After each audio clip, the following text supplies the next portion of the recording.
Okay.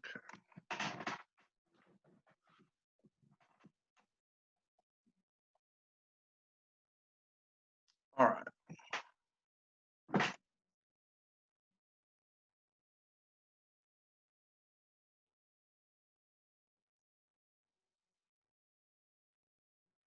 All right, looks like we're in good shape.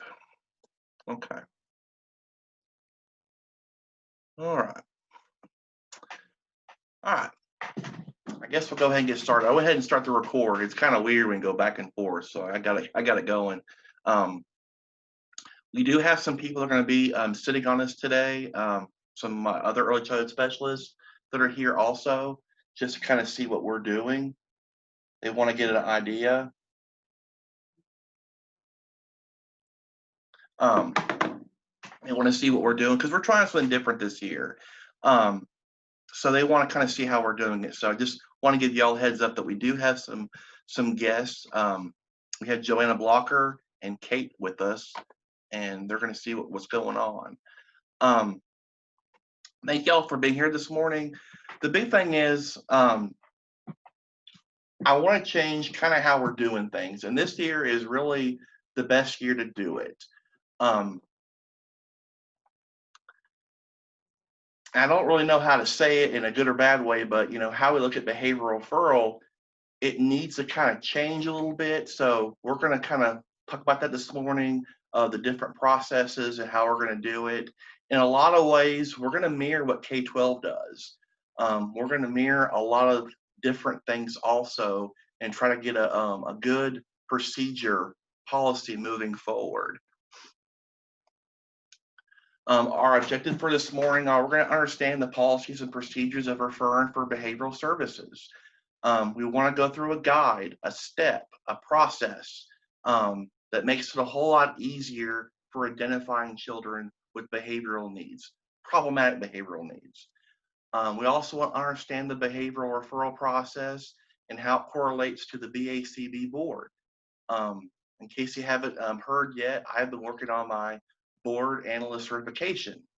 So that kind of is a game changer a little bit. So those ethical guidelines along with Department of Ed is really changing a lot of how we're doing things, which is leading up to this morning.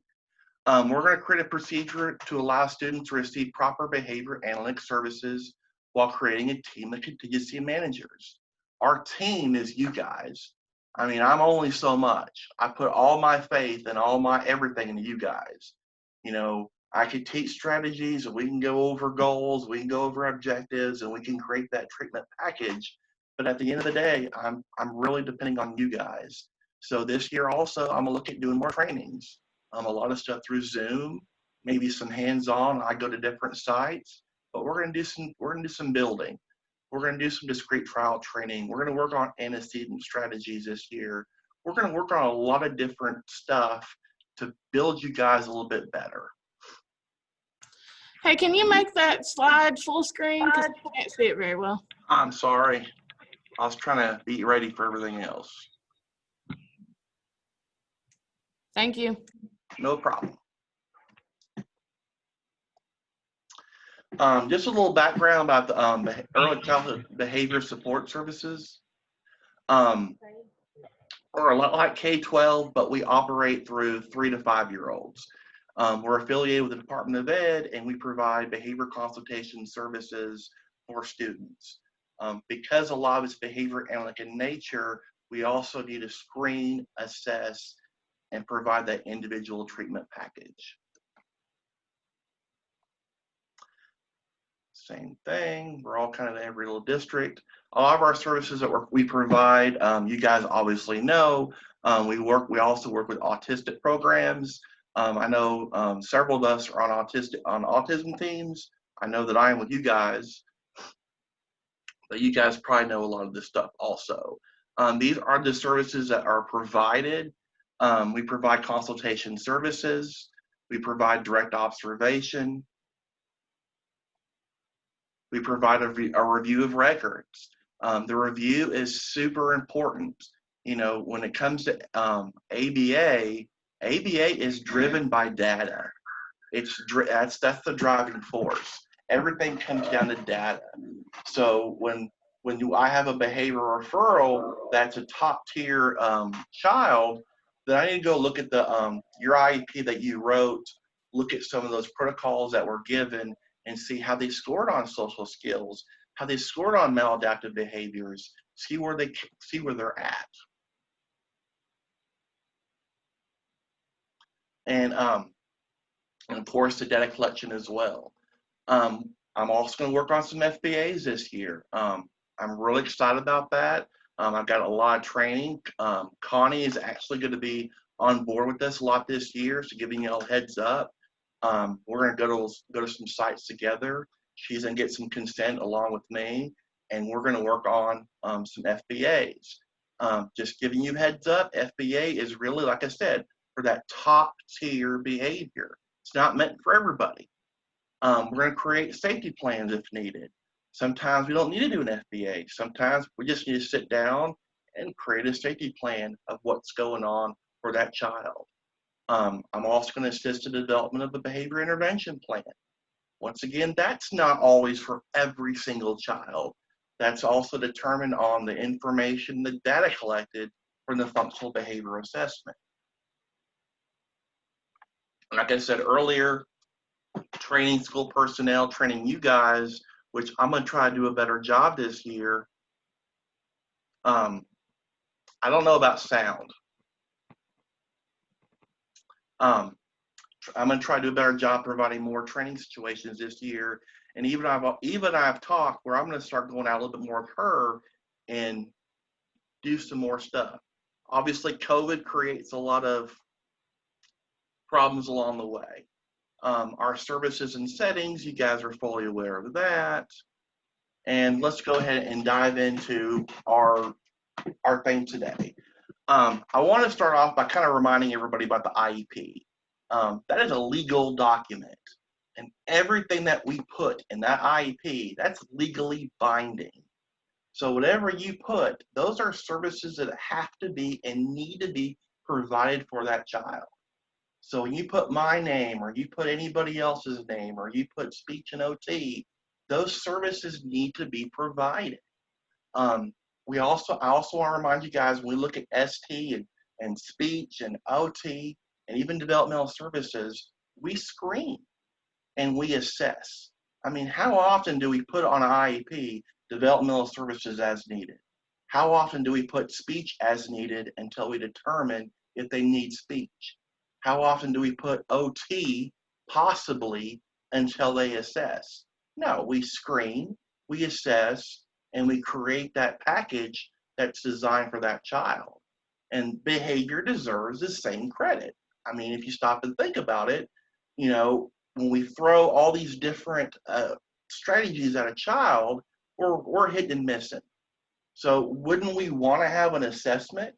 Wouldn't we want to have a screening? And wouldn't we want to design a treatment package specifically for that child?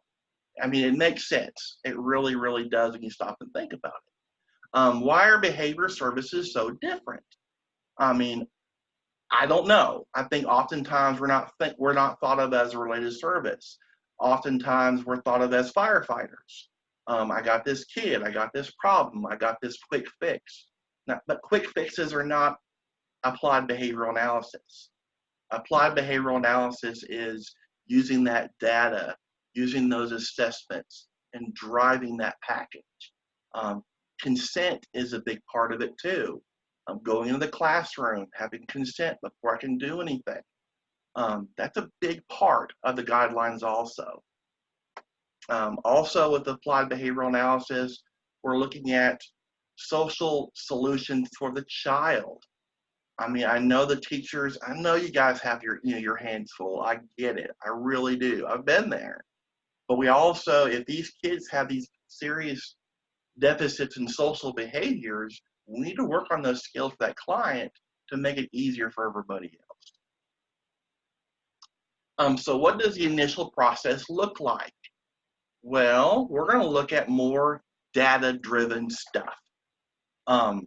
I already have a data sheet created, and it's through Google. We talked, several of us early childhood specialists discussed it yesterday. I told them about my paper thing, and the more I thought about COVID and the more I thought about last year, it's just easier to do this Google form. And this year, data collection is super easy. It's super easy. You know, in the past, I wanted ABC data. You know, tell me what happened before, tell me what the behavior was, and tell me what happened afterward. I don't want to know all that this year. I don't want to know any of that. Here's what I want to know. Let me pull it up for you. I want to show you what I got. I can find it here. I'm not very Google. It should pull up for me.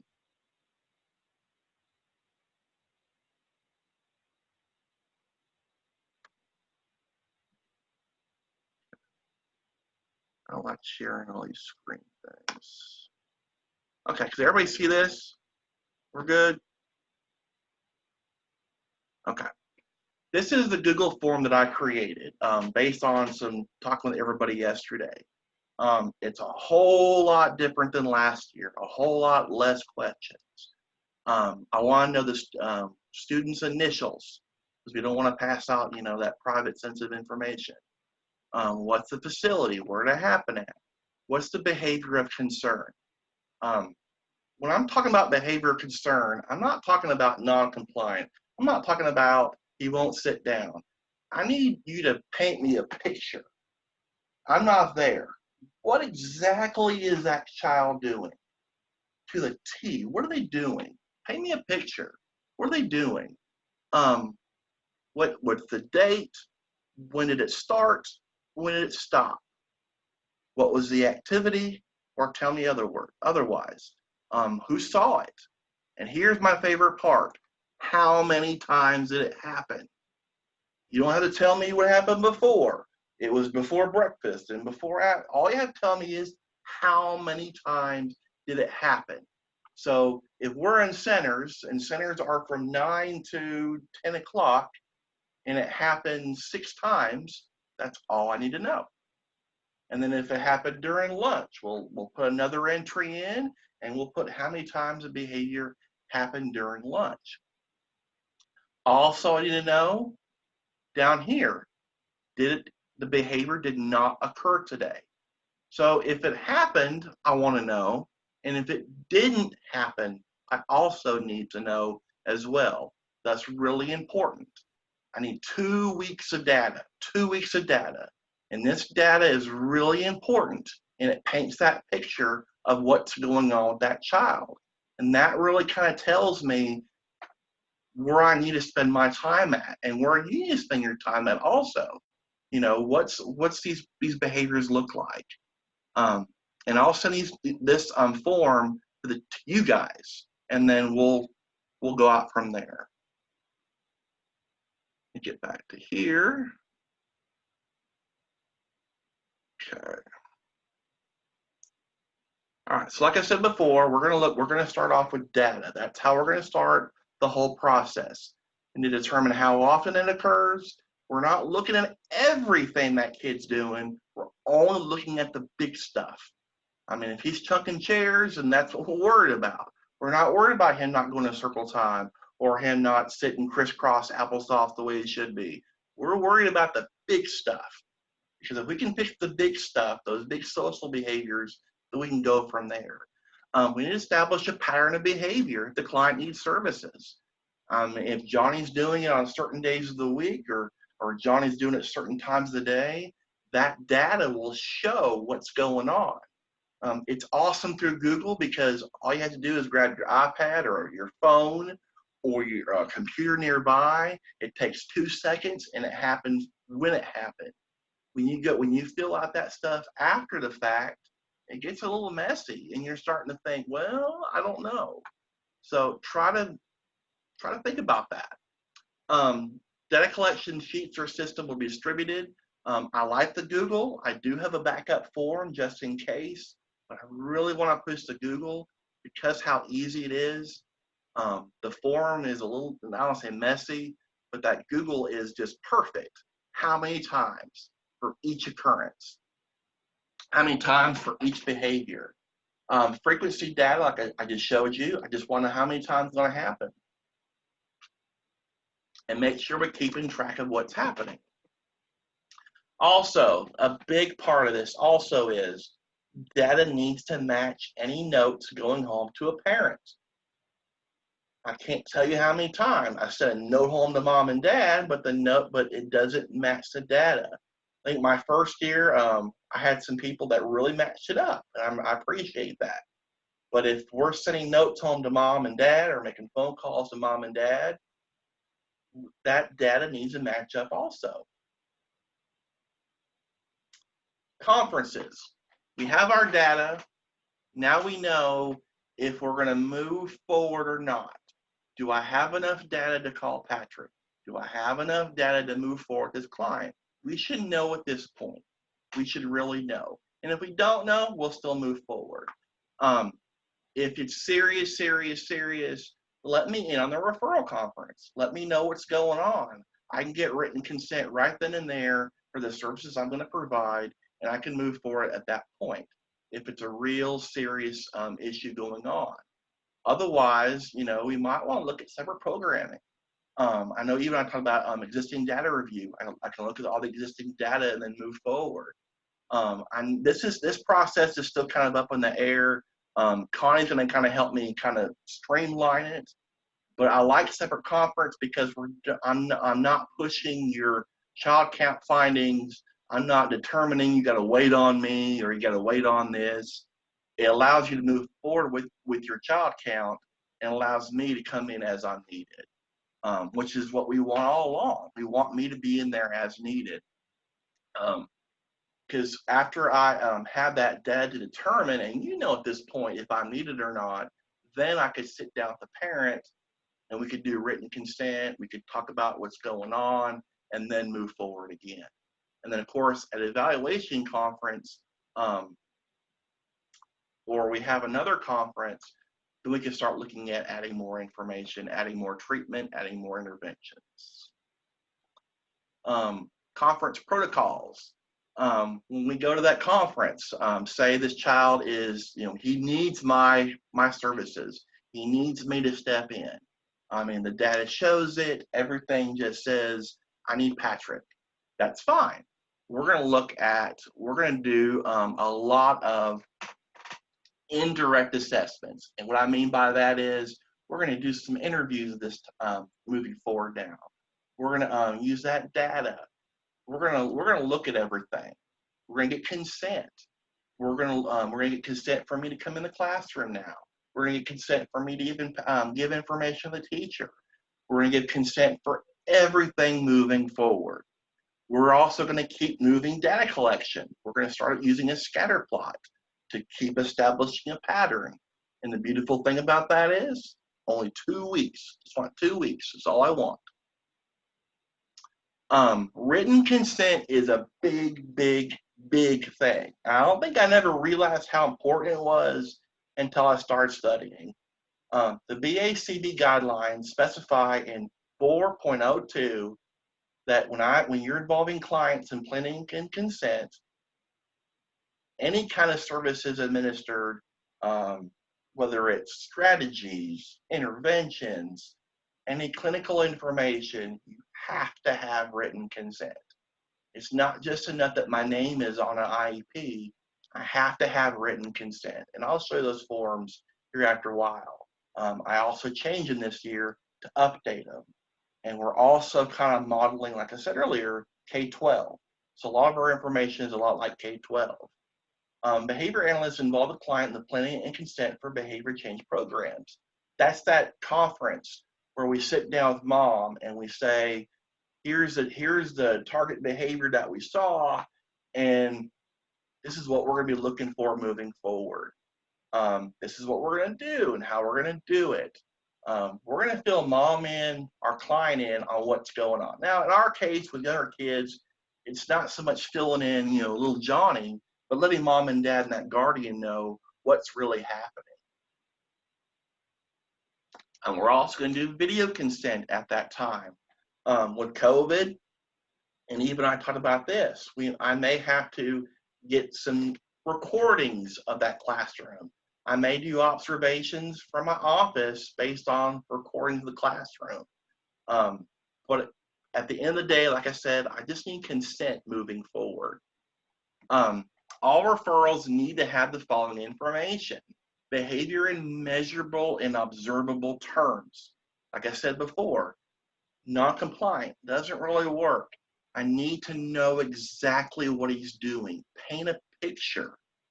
If a dead man can do it, it's not a behavior. It's not. A dead man can lay down. A dead man can lift it. You can lift a dead man's arm. A dead man can sit. So you have to really paint that picture. What did he do? Describe it to me. Incident reports, accident reports, copies of notes. Those paint a pretty good picture.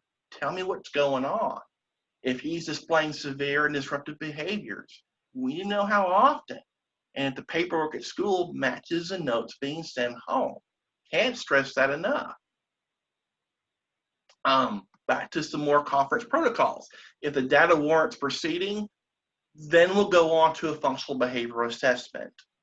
If it doesn't, then maybe I should go in and still get some consent and maybe do some classroom management. Talk to the teacher, give some strategies, give some ideas at that point moving forward. An FBA isn't for every child. That's for your tier 3 kids, your severe behaviors. That's not every kid. Just letting you guys know up front. When we do an FBA has several processes involved. I also have 90 days to complete that from start to finish. Observations will be conducted in a variety of settings. We go back to that data. If the teacher says he's misbehaving in circle time, lunch, nap time, and this, then that's where I'm going to go. That's where I'm going to watch. I'm going to do teacher and parent interviews. I have a whole list of interviews we can do. We're going to do a lot of those. We're going to give scatter plots to the teacher, and that data will follow that child throughout the day, because we also want to get a pattern. What's going on with that behavior? When it does occur the most and when it doesn't occur the most. The funny thing about observations is it's almost like I'm proving or not. The information given, the observations, I can either prove the teacher told me a lot of great information or didn't tell me a lot of good information. Also, and this happens a lot, the client sometimes doesn't do stuff when I'm in the room. So a lot of this information is super important, because if he's doing it, I know he's doing it. I just need to know for sure. Data will continue to be collected, not forever, just for probably a couple more weeks to establish that pattern so I can get some more information. The target behaviors will be determined at the next conference based on the previous data. Like I said earlier, indirect assessments. At that conference, I'll talk to the parent about a few things, and then after that, I'll schedule some meetings with the teacher, the parent, probably through Zoom because of COVID, maybe some face-to-face stuff to build that rapport. But I'm gonna those parent and teacher interviews are gonna help paint a picture of what's going on with that client. I'm also gonna do a reinforcer survey. What kind of things does Johnny want to work for? I hear a lot that reinforcement doesn't work, but it really does. We work for a paycheck. We aren't coming to work for free, so we do get reinforcement. Also, I'm looking at maybe a preference assessment, where I'll sit down with the client and I'll have different objects or different things that you have in your classroom or you have available for the client. We can determine through that assessment which thing they want the most, what are they going to work for? Because we all work for something. We're all willing to work for something. We're going to look at a social skills improvement system. We're going to fill that out. That's going to give us some data. We're going to fill out a PBQ, problem behavior questionnaire. We're also going to fill out a motivational assessment scale. We're also going to fill out a student intervention matching form. It looks like a lot, but those assessments, those interviews, give us a lot of information about that client to help us design that treatment package. It helps us out with the function of the behavior. Why is he doing that? Well, I don't know. He just does it. Well, there's always a reason. There's always a reason for why we do things. You just got to figure out what it is. Motivation assessment. We have to figure out why he's doing it. And then once we have that information, like I said before, I'm gonna go to the classroom. Now I'm gonna move forward.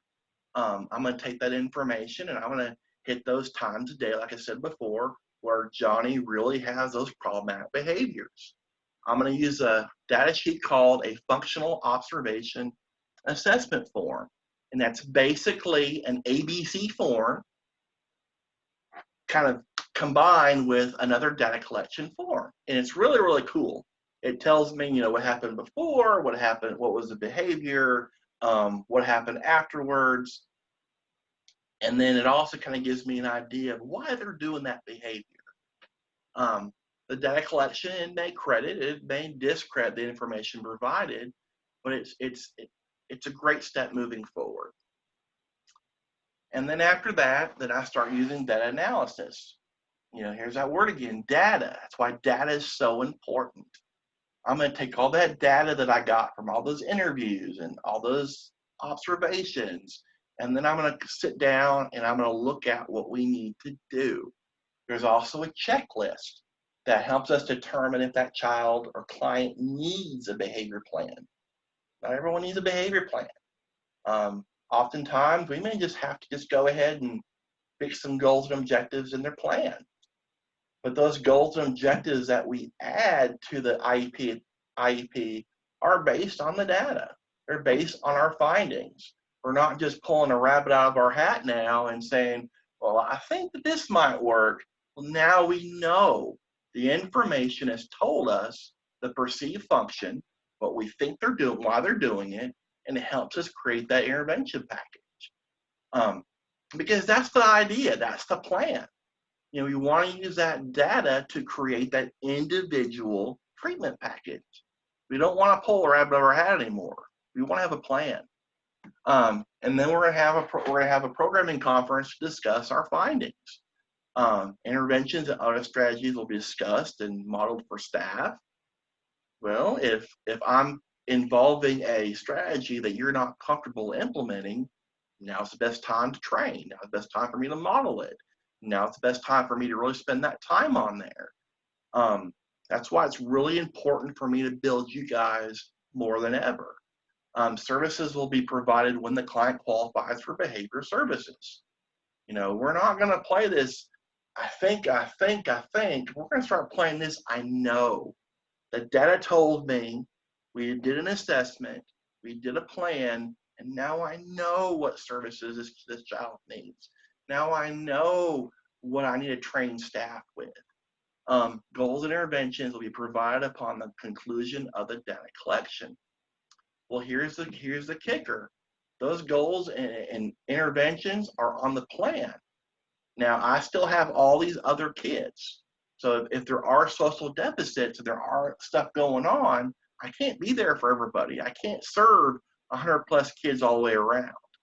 Honestly, I want to do more for our autism kids in the future, which I'm still working on that also. Let me pull up. Can everybody see this? Okay. This is a checklist that I came up with. It's it kind of walks you through the plan, data collection, yes or no. Do I need to go to conference? Do I need to have an FBA? This checklist kind of helps you out of what's going on also. Scroll down. Here is the paper one of the data sheet that I made. Obviously, you can tell that the Google one's a lot more user-friendly. It's per behavior. It's how many times. This is kind of the same thing, but it's in block form, but just as good. Here are our new. Can everybody see this? Is it too small? Okay. Here's our updated permission forms. Like I said earlier, a lot of what's happening now is mirroring K-12. A lot of it's mirroring K-12, so a lot of the language in here mirrors K-12. This is what it lists our services that the behavior specialist will provide. I need permission for that.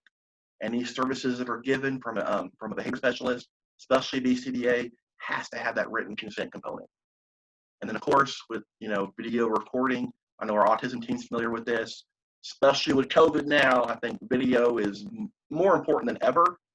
It gets me in the classroom without me getting really in the classroom. And those are those forms. And this is going a whole lot faster than I really had planned, to be really super honest. Does anybody have any questions? Am I moving too fast, too slow, or whatever? We got questions over here. Okay. Okay. So, okay. So what specifically are us teachers, as special ed teachers, responsible for? Well, and what of that is classroom teacher stuff? Well, for one thing, the data collection needs to be distributed. You need to contact me for the data, for either the Google Sheet. I prefer the Google Sheet, to be honest with you. And your classroom teachers who have that behavior need to start documenting that data. As far as consent, as far as the referral package, we're going to do that at conference. I'll take like care we've of, always done. right. I'll take care of the referral. Right. I'll take care of all that. All I'm really asking for in the beginning is data. That's all I really want. Okay. So if you're talking about being considered a related therapy, when I have a speech screener, that screener is done, and then if the child fails that screener, I send it on to the speech therapist, and I let them know they have the 90 days, just like I do, to get everything done and have their part of the paperwork on the IEP finished by the time I have that placement conference. So are we going to be giving you editing rights to IEPs, and you're going to do whatever behavior portion needs to be put on there as just like my speech or OT or PT would do? When we get, if we get to that point as needed, we'll discuss all that at conference. But I'm not adding. What do you mean, at which conference? Because typically I have all of that done when I'm placing a child, and I don't have to worry about changing anything, a week or two later. Right. It's a lot If you have 90 days, will you be able to get all of the screening will be done. You'll have the 90 days to get all of your assessments done. Will you have all of that done so that we can place and not have to go back and change things? I would hope we have it all put in there before they change things. It's going to be a lot like the client that we did in the spring. Right. We'll present all the information that we found, and then we'll add goals and objectives as needed. So will you be putting the goals and objectives in as the related service person?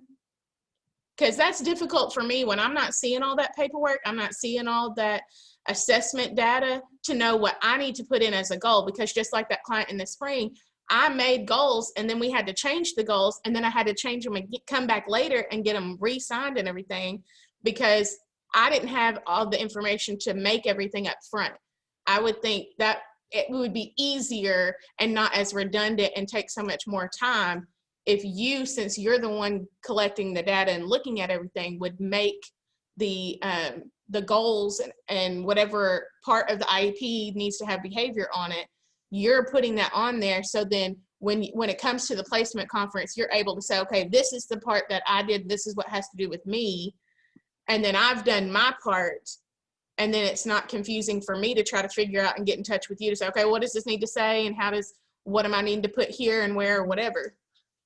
Right, but a draft is also sent of the FBA. A draft is also sent of all the information leading up to that also. So you shouldn't be in the dark going into that. And Eva's right. We're still working the bugs out. I mean, I could put goals. I could, like she says, I could help out with that. Okay. But it's a collaborative process, like she says. It's a team process also. And to be really super honest, this is going to be a learning curve for all of us this year. I'm going to have several clients in Texarkana. Terry and I have already talked about that. We're going to move forward quickly. Hopefully next week, me and Connie are going to jump on some of those kids, and then we'll get a better idea as it's going. I mean, all I'm doing right now, to be really honest, is planning an outline of what we want to do, of what I want to do, some things that Connie and I've talked about, some things that I've read about. It's going to be a big learning curve. I mean, I can't stress that enough. And I have some answers. I don't have every answer. I know Eva and we're still trying to work out a few bugs out too. But this is going to be a big learning curve this year. I mean, I don't know if I'm really related to service. I don't know if I just want behavioral services to be treated with a little bit of integrity. I'm not a firefighter. I don't put out fires. I want to help. I want to be there. I want to work with these clients. I want to do all these things, but I can't rush. I can't just throw a hand grenade with 10 different 10 different solutions and hope one sticks. I can't just have all these different possible solutions when I could do some kind of assessment, some kind of process that shows exactly what that child needs. I mean, that's why I compared it a little bit to speech and OT and PT. They're not just throwing a blanket of ideas for speech. They're individualizing. We're not throwing a blanket of strategies for developmental. We're individualizing. I mean, what does IEP stand for? Individualized Educational Plan. I mean, it just makes sense. But this year is going to be a big learning curve. It really will be. A lot of what I'm basing this policy and this procedure and what we're doing on is off of a lot of what I did with Amy in the spring. That process I did with Connie. That's a lot of what we're doing moving forward. And I'm sorry, I'm going to say up front, I'm sorry how a lot of this is going to look this year, but there's a lot to behavior. There's more to it than how it's perceived. And I really want to provide more effective stuff for you guys. And I just think that if I had a plan, if I had some kind of system, I could provide better, effective services for you guys than just going and hopping around to different buildings and hoping I figured it out. Because I don't really think that I've been effective. I think I'm going to be more effective moving forward. So is it going to be considered a modification, or are we going to have a place on the schedule of services for a certain amount of time per month or per every other week or whatever? I don't know, because to be honest, behavioral services is not really on a lot of IEPs. I know throughout the state and early childhood, we're not listed a lot other than Southwest Co-op. I know K-12, they're not listed really at all. So I can't answer really an honest IEP question about behavioral, because behavior isn't really, we provide what's needed and then we get out and we plan and strategize. I mean, I going from the model of K-12, going from the model of early childhood, there's not a lot of behavior on IEPs. So I really can't answer that question. Any more questions?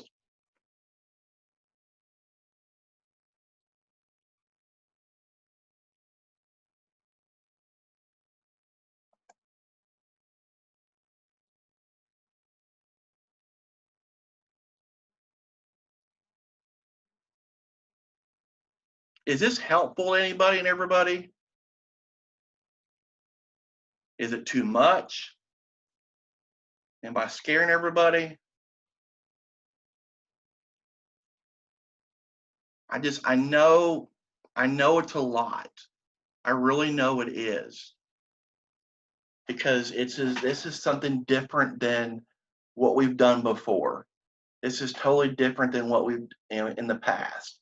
and moving forward. And that's why I got some other behavior specialists here this morning, in on the call, because they're also interested in changing how their departments do things. Because, we don't feel speaking from the early childhood behavior specialist, we don't feel we're providing effective services. We really don't. We feel like we're going in and we're crossing our fingers and we're hoping that we're getting things done. And that's a big reason why I've been doing all this reading.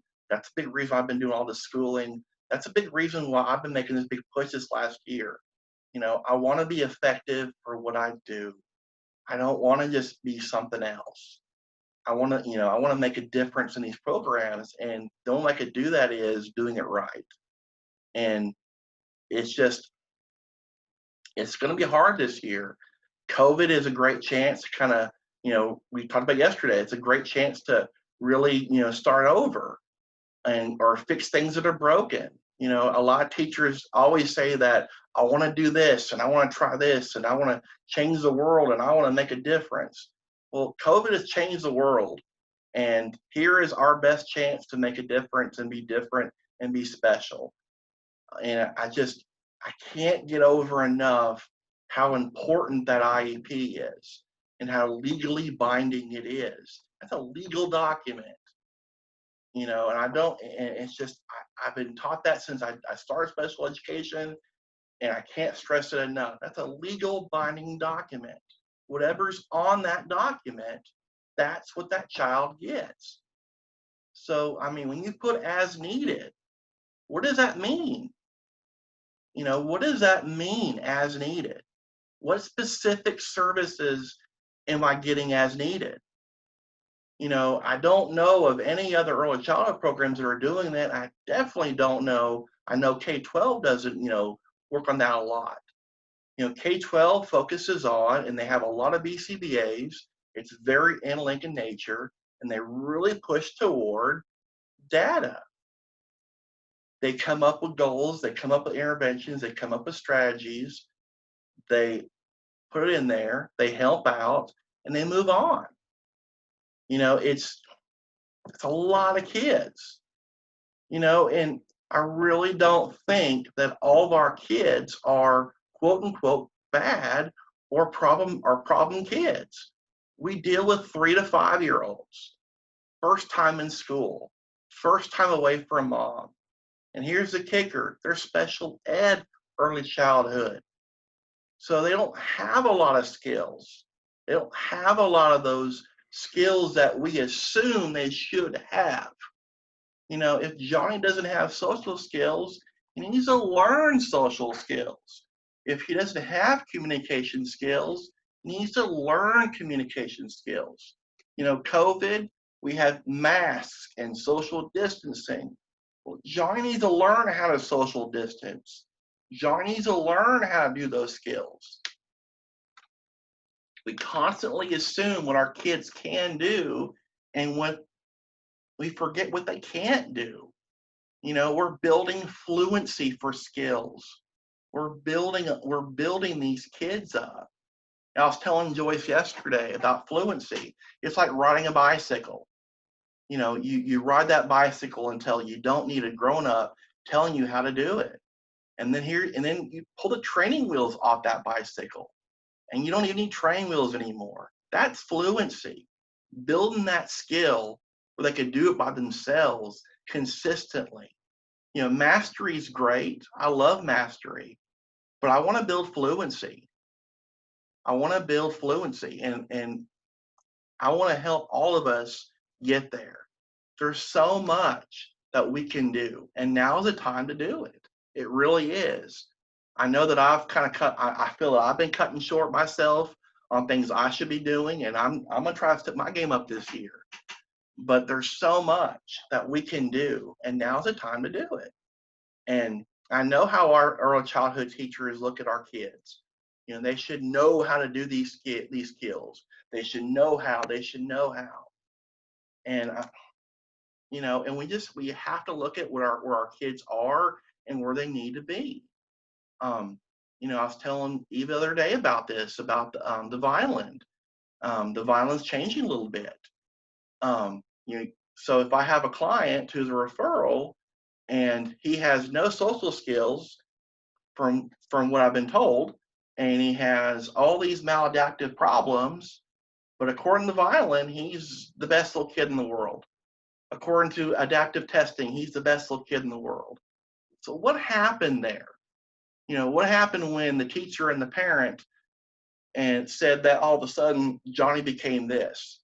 The information says there. And I know there's a lot of kids like that where the information doesn't match up. I'm not saying, change your violins or change your adaptive testing to match up a behavior referral. I mean, that's unethical, but it doesn't make sense. He has all these skills, but then he doesn't have these skills and needs a behavior referral. He doesn't have this, but needs this. There's so much. Or we try to explain our way out with diagnoses, or he has to be autistic, and he has to be ADHD, or he has to be this. From a behavioral side of it, I can't focus on what we think he is. All I can focus in on is the behavior. If Johnny has a hard time sitting still in class, I'm worried about Johnny not sitting still in class. And being autistic is important, being ADHD is important, but I'm worried about that specific skill because I can't diagnose it away. And really, honestly, I can't diagnose anything because if I diagnose without proper information, that can get me in trouble. That's a whole new can of worms right there. So you have to be really, really careful. I know we love our kids. I know we care. And I know this is a lot. I don't, like I said earlier, I'm not saying I'm a related service. I'm not trying to come off as one. I just think that if behavior analytic services are important, there has to be more to it. I mean, I know a lot of you have heard of ABA. A lot of you guys have. ABA is not just PRT and discrete trial. It's not just these interventions. It's a whole thing going on. It's the data, it's the science, it's the socially significant skills. There's so much to it. It's not just putting out fires. It's not just making someone's life easier. It's making that client's life easier. That's why I'm really excited about the autism team. I can take a lot of this information and a lot of this stuff I've been learning and push it toward the autism team. Really work on some specific strategies and interventions for our kids. When we come up with that eligibility category and we make them eligible for autism, those are the kids I really want to spend some time with because I know they have deficits in social skills or communication skills. And I really want to be a part of that, especially since I'm being specialized in that. I'm really excited about that. There's so much more than I think than our perception. Like I was telling Joyce earlier, it's perception versus reality. I think that's a big problem with ABA. And, I know a lot of people love ABA or they're on board for ABA and they want ABA. Well, if you want ABA, then it's then take the whole science, take all of it. Don't take bits and pieces of it. Because the research shows that when you throw a group of interventions without assessment, without planning, without screening, they don't work. They don't work. You can't cross your fingers and hope something works. I mean, social stories, I'm sorry, but the literature does not support that social stories.